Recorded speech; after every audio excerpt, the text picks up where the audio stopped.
और चलिए बुलेटिन में अब बात कर लेते हैं दिल्ली की आबो हवा की, जो अब जहरीली हो चली है। दिल्ली की हवा फिर जानलेवा होती जा रही है। धुंध कोहरे के कारण 60 फ्लाइट रद्द कर दी गई हैं। 250 से ज्यादा डिले होने की खबर सामने आई है। वहीं दिल्ली के बहुत से इलाके ऐसे हैं जहां पर AQI 500 पार पहुंच चुका है। माना यह जा रहा है कि वेस्टर्न डिस्टर्बेंस का असर कम हुआ तो दिल्ली में हवा थम गई। इसके चलते राजधानी स्मॉग और प्रदूषण में ट्रिपल अटैक की चपेट में आ गई है।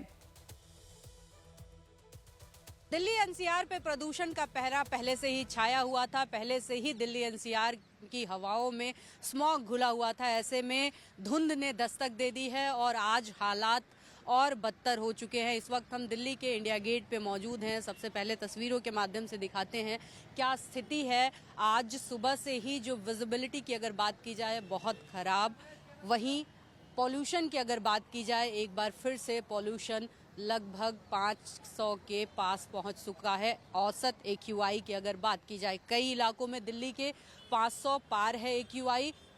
पिछले दिनों जो राहत मिली थी थोड़ी बहुत कही जा सकती है, वो राहत एक बार फिर से स्थिति जस की तस। स्मॉग के साथ साथ फॉग का मिश्रण आज दिल्ली पे इस तरीके से पहरा डाले हुए है कि दिल्ली के लोगों का घर से निकलना मुहाल कर चुका है।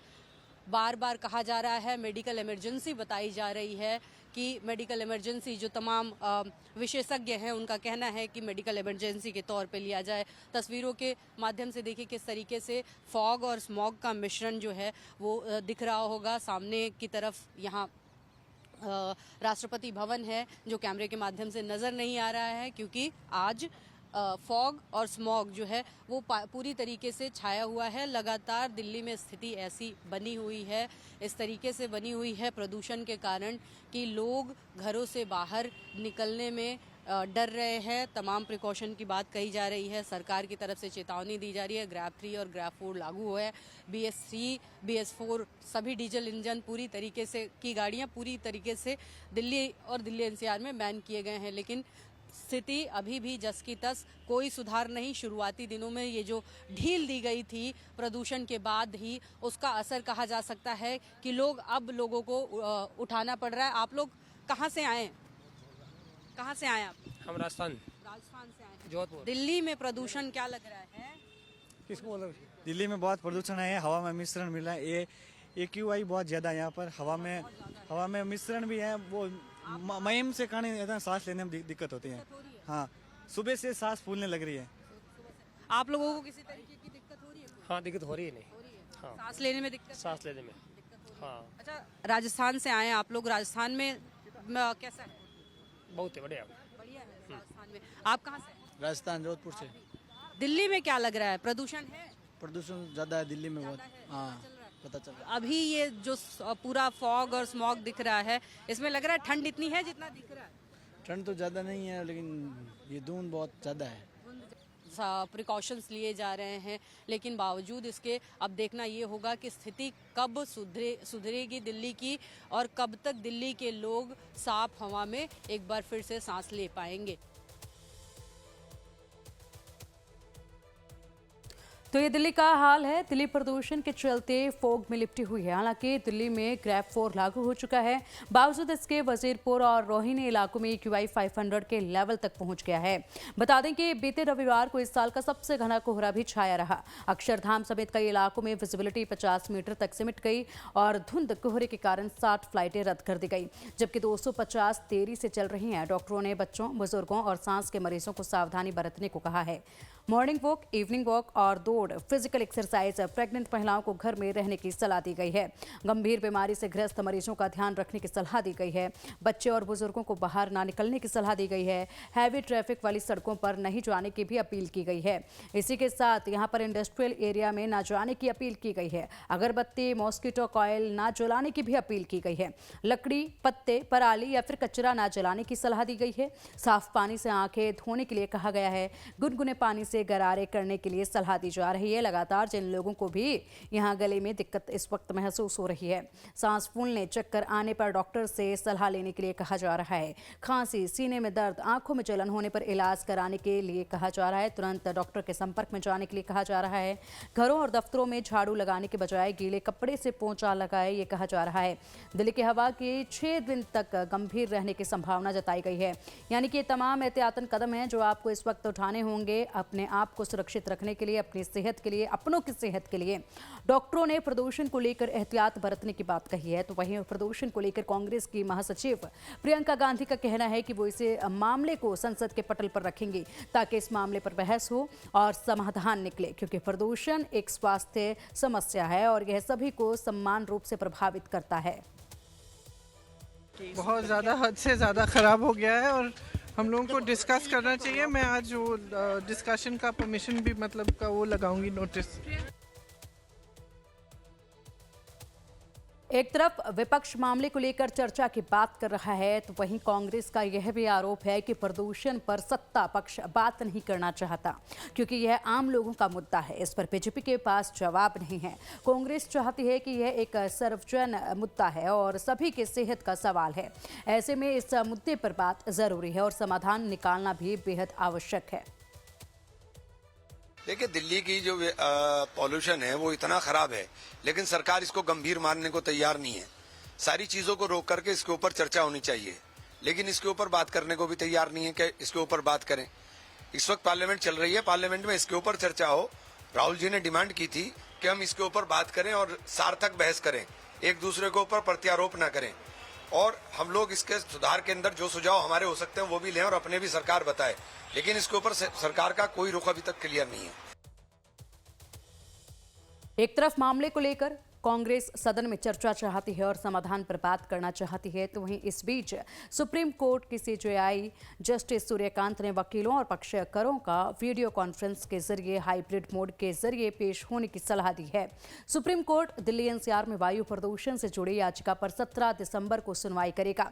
सुप्रीम कोर्ट लगातार प्रदूषण को लेकर अपनी चिंता व्यक्त करता रहा है। वहीं दिल्ली एनसीआर में ग्रैप 4 लागू होने के बाद भी उपाय बेअसर होते दिख रहे हैं। CAQM पहले ग्रैप 3 और फिर ग्रैप 4 लागू किया गया। ग्रैप लागू, लेकिन हालात नहीं सुधरे। ग्रैप 4 में 50% कर्मचारियों का वर्क फ्रॉम होम कर दिया गया। BS4 बड़े व्यावसायिक वाहनों की एंट्री पर भी रोक लगा दी गई। निर्माण कार्य बंद करने के लिए कहा गया। स्कूल हाइब्रिड मोड पर चल रहे हैं। कचरा ईंधन जलाने पर प्रतिबंध लगा दिया गया। Diesel generator, RMC plant, stone crusher, ईंट भट्टे खनन पर भी रोक लगाई गई। कच्ची सड़कों पर निर्माण बंद किया गया। निर्माण सामग्री के परिवहन पर भी प्रतिबंध लगा दिया गया है। बावजूद इसके उपाय बेअसर नजर आ रहे हैं।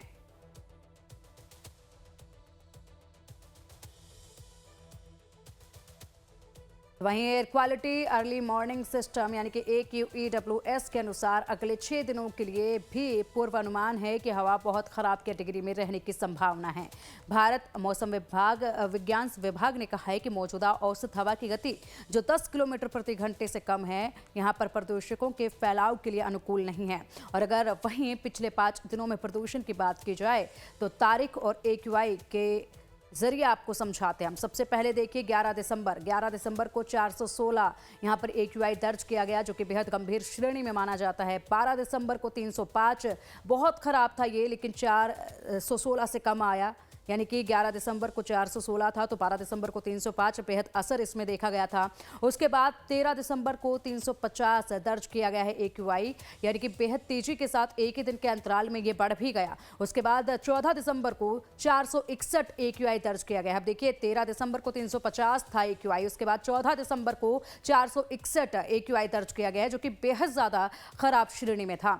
और बात की जाए 15 दिसंबर की तो ये 500 AQI दर्ज किया गया है, जो कि सबसे ज्यादा खतरनाक श्रेणी में है। लगातार पिछले 3 दिनों से AQI बढ़ता जा रहा है, जिससे इस वक्त चिंता जो है वो देखी जा रही है पूरी दिल्ली में। दिल्ली एनसीआर में प्रदूषण बेहद खतरनाक स्तर पर पहुंच चुका है, जिसे लेकर एक तरफ सुप्रीम कोर्ट लगातार चिंता जता रहा है तो वहीं आम लोग भी प्रदूषण से हलकान हैं। मामले को लेकर मौसम विभाग का कहना है कि अभी मौसम के पैटर्न में कोई बड़ा बदलाव नहीं नजर आ रहा है, इसलिए अगले कुछ दिनों तक प्रदूषण की स्थिति जिस तरीके से बनी हुई है बिल्कुल वैसे ही आगे आने वाले दिनों में भी देखी जाएगी, यानी कि जस के तस बनी रहेगी।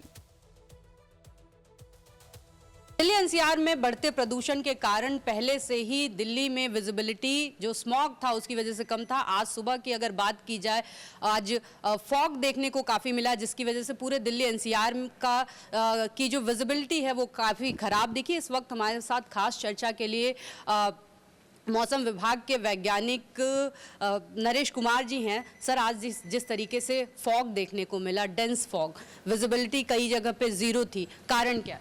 देखिए, अगर आप ये सैटेलाइट पिक्चर देखेंगे तो आपको एक क्लाउड पैच जम्मू कश्मीर के ऊपर दिखाई दे रहा है और एक पीछे उसके 60 डिग्री के पास कहीं एक क्लाउड पैच है। बेसिकली ये दो वेस्टर्न डिस्टर्बेंस है जो स्पेसिफिकली हिमालयन रीजन को प्रभाव कर रहे हैं और जिसके कारण क्या है कि जो स्पेसिफिकली ये सिस्टम है जो भी नॉर्थ पाकिस्तान पे है पिछले 2 से 3 दिनों पर जहां ही विराजमान है और जिसके प्रभाव से हम ये एक्सपेक्ट कर रहे हैं कि आने वाले दिनों में स्पेसिफिकली आज और कल के लिए जम्मू कश्मीर में लाइट रेनफॉल स्नोफॉल हो सकता है। हिमाचल उत्तराखंड में भी हमारा अनुमान है। उसके बाद दूसरा सिस्टम जो 18 तारीख से हमारा अनुमान है कि वो जम्मू कश्मीर और इसके हाई रीचेस में लाइट स्नोफॉल या रेनफॉल एक्टिविटी दे सकता है। लेकिन ऐसा अगर प्लेन्स की बात करें, पंजाब, हरियाणा, एनसीआर, दिल्ली, जब बाकी हिस्सों में कोई ऐसा हम रेनफॉल इसके प्रभाव से एक्सपेक्ट नहीं कर रहे।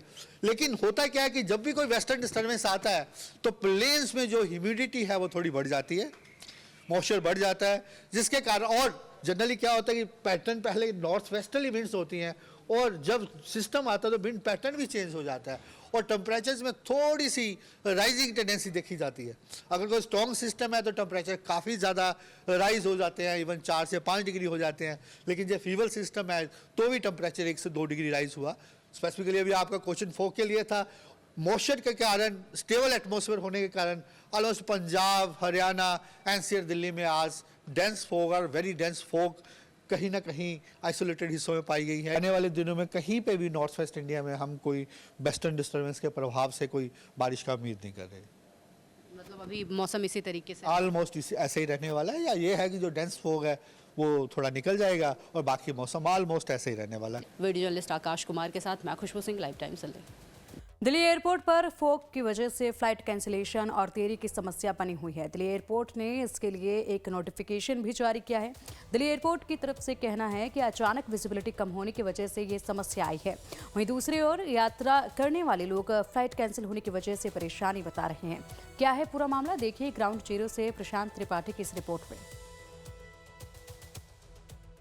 दिल्ली के आईजीआई एयरपोर्ट पे इस वक्त हम मौजूद हैं और जाहिर है समस्याएं जो हैं वो बदस्तूर बनी हुई हैं, लेकिन सिर्फ एक आप कहें कि एयरवेज से दिक्कत है वो नहीं है, बल्कि आपका नाम क्या है सर? समीर वाधवा। समीर जी, कौन सी फ़्लाइट आपको लेनी थी और क्या हुआ? मेरे को लेनी थी इंडिगो की फ़्लाइट, मॉर्निंग की थी। मेरा एक्सपीरियंस ज़िंदगी का पहली बार इतना ख़राब हुआ है। पहले क्या होता था कि टाइम पे इन्फॉर्मेशन भी आती थी, कोई फ़्लाइट कैंसिल नहीं। I am a corporate flyer, I regularly fly 20 days in a month. So morning में कोई मैसेज नहीं आया, बिफोर टाइम हम लोग पहुंच गए वहाँ पर। जब मैसेज देखा यहाँ पर बोर्ड पे तो लिखा हुआ था 4:20 का। देन अंदर चेक इन किया, उसके बाद फिर पता लगा कैंसिल। तो this is absolutely not done. बहुत ज़्यादा इनकन्वीनियंस होती है। सुबह बंदा सुबह उठ के निकलता है, फिर सारा दिन की तैयारी करता है, देन कोई मैसेज नहीं है। पहले क्या था, SMS आता था, मेल आता था, फ़ोन आता था। This time it has not happened. So मेरा मीटिंग था आज भोपाल में, सब कैंसिल हो गया। वो कस्टमर भी जिससे मिलना था, he is also annoyed. In the sense, last week also there was a big exhibition in the mining. Excon exhibition है, वो भी ट्रैवल नहीं कर सका Bangalore. So I was told कि this has improved, but nothing has improved. कोई mail नहीं, कोई सूचना नहीं कैंसिलेशन से पहले? आपने ट्रैवल एजेंसी को फ़ोन किया, कह रहे मेल चेक करो, कोई मेल नहीं था। फ़ोन पे मिलता नहीं है नंबर इनका, ना SMS ना आता तो कॉल थी। इस बार बहुत इनकन्वीनियंस हो रही है, रियली अपसेट। चलिए, जाहिर है आप लोगों की फ़्लाइट टाइम से है? नहीं, फ़्लाइट हमारी हमें इन्फॉर्मेशन ही नहीं है कि वो डिले हो गई है या फिर कैंसिल हो गई है। Actually we were suppose to catch a flight yesterday, we had come back from Goa and the flight from जो लैंड होनी थी गोवा पे वो भी 2 आवर्स लेट लैंड हुई है। किस एयरलाइन से थी आप? Indigo airlines. एंड हम अपनी कनेक्टिंग फ़्लाइट टू देहरादून हम कैच नहीं कर पाए। उन्होंने पहले तो बैगेज कलेक्ट करने में ही बहुत टाइम लग गया and they gave us a flight for today morning at 8:10 and हम यहाँ पे 7 o'clock के आए हुए हैं। There is no information about कि फ़्लाइट चलेगी भी नहीं चलेगी। हमसे पहले फ़्लाइट्स अभी टेक ऑफ नहीं हुई हैं because of visibility issue. Then the staff there is not cooperative, they are not even informing us कि हमें कैंसिल करानी है फ़्लाइट या फिर हम बाय रोड निकले, कैसे निकले। एंड उसके बाद when we finally took a call कि हमें फ़्लाइट कैंसिल करा के लेट्स गो बाय रोड या कोई और कन्वेंस देखते हैं। So we have been waiting here for 2 hours for luggage. हमारे आईडीज़, हमारे बोर्डिंग पासेस वगैरह आर विद द स्टाफ, वो अंदर बैगेज चेक इन के लिए लेके गए थे, बट अभी तक भी हमें कोई इन्फॉर्मेशन नहीं है। फाइनली हम अपना पूरा ऑथराइजेशन दे के हम निकल रहे हैं without baggage because there is no information कि हमें बैगेज कब मिलेगा भी या नहीं मिलेगा। चलिए, जाहिर है आपकी भी फ्लाइट थी, अच्छा आप साथ में ही थे, क्या बोल क्या रहे हैं ये, आखिर क्या समस्या बता रहे हैं अपनी कि आप लोग उस एयरलाइन से नहीं जा पा रहे हैं? सर, सबसे बड़ी बात है इन लोगों को पता ही नहीं है कि समस्या है क्या। हम काउंटर पे जा रहे हैं, वो कह रहे हैं कि हमें ऊपर से स्ट्रिक्ट इंस्ट्रक्शंस हैं कि आप पैसेंजर को कोई अपडेट ही मत दीजिए, पैसेंजर को अपडेट ही मत दीजिए कि उसका फ़्लाइट है या नहीं है तो कब है। इन लोगों को कभी फॉग को ब्लेम कर रहे हैं, कभी एयरक्राफ्ट अवेलेबिलिटी को ब्लेम कर रहे हैं, और जो कॉमन मैन है वो पिस रहा है सर इस कंट्री में, और कुछ नहीं है। किसी के लिए कोई रेगुलेशन नहीं है, कॉमन मैन को हरास करा जा रहा है इस कंट्री में, और कुछ नहीं है सर। आम जगहों पे दिक्कत आ रही है और उसका आलम ये है कि लोगों को परेशानी हो रही है, घंटों इंतजार कर रहे हैं, उसके बाद बताया जाता है कि डिले हो गया, कुछ लोगों को बताया जाता है कि आपका कैंसिल हो गया, और ये सब दिक्कतें अभी भी बनी हुई हैं। कैमरामैन संजय कुमार के साथ मैं प्रशांत त्रिपाठी, लाइव टाइम्स, दिल्ली। और चलिए अब बढ़ते प्रदूषण को देखते हुए दिल्ली सरकार का बड़ा फैसला आपको बताते हैं। 5वीं तक की सभी क्लासेस हाइब्रिड मोड पर कर दी गई हैं। बच्चों को ऑनलाइन और ऑफलाइन मोड्स पर पढ़ाया जाएगा। पर सोमवार को 15 दिसंबर 2025 यानी कि आज से सरकारी आदेश पर अमल किया जा रहा है। आदेश केवल 5वीं कक्षा तक के लिए ये मान्य होगा, और इसी के साथ 6ठी से 12वीं तक के स्टूडेंट्स को स्कूल जाना होगा, ये बताया गया है। सर्कुलर के मुताबिक आदेश सभी स्कूलों के लिए होगा, यानी कि दिल्ली के जितने भी स्कूल हैं उन सभी स्कूलों में 5वीं तक के जो बच्चे हैं वो फिलहाल घर से ही पढ़ाई करेंगे, ऑनलाइन क्लासेस उनकी होंगी, और इसके अलावा जो बाकी की क्लासेस होंगी 6ठी से 12वीं तक के, वो उन सभी बच्चों को स्कूल जाना होगा। अब देखिए कितने बड़े फैसले करने पड़ रहे हैं सरकार को सिर्फ पॉल्यूशन के चलते, लेकिन पहले से ही कोई भी प्रबंध जो है वो नहीं किया गया है पोल्यूशन को देखते हुए। दिल्ली की हवा और जहरीली होती जा रही है। दिल्ली में AQI अभी 500 के पार भी पहुंच चला है। वजीरपुर में 500 AQI दर्ज किया गया है। वजीरपुर में सबसे ज़्यादा इस वक्त आबो हवा ख़राब है। रोहिणी की बात करें तो यहाँ पर भी 500 AQI दर्ज किया गया है। अशोक विहार में 499 AQI दर्ज किया गया है। इसके अलावा जहांगीरपुरी की अगर बात करें तो जहांगीरपुरी में AQI फिलहाल 499 देखा जा रहा है। मुंडका में भी AQI 499 ही देखा जा रहा है। देखिए कितनी गंभीर श्रेणी में यहाँ पर आबो हवा जो है वो जहरीली हो चली है, यानी कि पूरी तरीके से प्रदूषित है इस वक्त दिल्ली की हवा। और ये कोई पहली दफ़ा नहीं है, हर साल इन दिनों में यही हाल होता है दिल्ली का, जब दिल्ली जो है पूरी तरीके से चिमनी के रूप में बदल जाती है और कुछ भी नज़र नहीं आता है। लोगों को इसी जहरीली हवा में सांस लेने पर मजबूर होना पड़ता है।